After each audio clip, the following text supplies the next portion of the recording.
కరీంనగర్ జిల్లా తిమ్మాపూర్ మండలం కొత్తపల్లిలోని ఒక ప్రైవేటు ఫంక్షన్ హాల్లో బీఆర్ఎస్ పార్టీ మండల శాఖ ఆధ్వర్యంలో ముఖ్య కార్యకర్తల విస్తృత స్థాయి సమావేశం నిర్వహించారు. ఈ కార్యక్రమానికి ముఖ్య అతిథిగా మాజీ ఎమ్మెల్యే రసమాయి బాలకిషన్, బీఆర్ఎస్ పార్టీ జిల్లా అధ్యక్షులు జీవి రామకృష్ణారావు హాజరయ్యారు.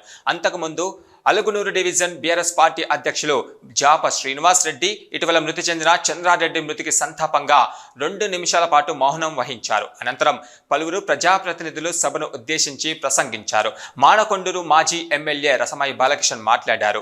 6 గ్యారంటీల పేరుతో అధికారంలోకి వచ్చిన కాంగ్రెస్ పార్టీ మాటలు బూటకమని ప్రజలకు తేలిపోయిందని ఆయన పేర్కొన్నారు. పార్టీ బలోపేతం కోసం కార్యకర్తలు కృషి చేయాలని ఆయన పిలుపునిచ్చారు. ఇక రాబోయే సర్పంచ్ ఎన్నికల్లో ప్రతి ఒక్క కార్యకర్త పార్టీ కోసం కృషి చేసి గులాబీ జెండాను అన్ని గ్రామాల్లో ఎగరవేయాలని సూచించారు. కేసులకు బీఆర్ఎస్ భయపడదని అన్నారు. ఇక కాంగ్రెస్ ఎన్ని కేసులు పెట్టినా భయపడేది లేదని ఆయన పేర్కొన్నారు. ఇక బీఆర్ఎస్ ప్రభుత్వ హయాంలో చేసిన అభివృద్ధిని ఆయన వివరించారు. ప్రతి గ్రామానికి సాగునీరు, నూతన గ్రామ పంచాయతీలను తీసుకొచ్చిన ఘనత బీఆర్ఎస్ పార్టీకి దక్కుతుందన్నారు. బీడు భూములను సాగులోకి తెచ్చింది బీఆర్ఎస్ ప్రభుత్వాన్ని గుర్తు చేశారు. కాంగ్రెస్ ప్రభుత్వానికి దోచుకోవడంలో ఉన్న శ్రద్ధ నియోజకవర్గ అభివృద్ధి పైన లేదన్నారు. ఈ కార్యక్రమంలో బీఆర్ఎస్ పార్టీ జిల్లా అధ్యక్షులు జీవి రామకృష్ణారావు, మండల అధ్యక్షులు రావుల రమేష్, రాష్ట్ర నాయకులు కేతిరెడ్డి దేవేందర్ రెడ్డి, ఊలెంగుల పద్మ, ఏకనందం, ఇక గుజ్జల రవీందర్ రెడ్డి, ల్యాగల వీరారెడ్డి, నయని వెంకటరెడ్డి, బోయిని కొమరయ్య, సింగిరెడ్డి స్వామిరెడ్డి, గట్టుదున్నపుపల్లి సొసైటీ చైర్మన్ రాధాకిషన్ రావు, అశోక్ రెడ్డి, పొన్న అనిల్ గౌడ్, సాయిల కొమరయ్య తదితరులు పాల్గొన్నారు.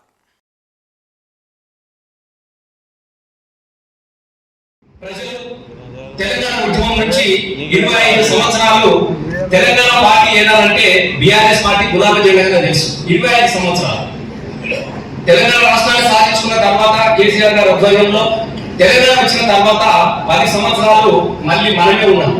కొత్త పోరాటాలకు మనం తప్ప ఇంకొక మనిషి తెలియదు.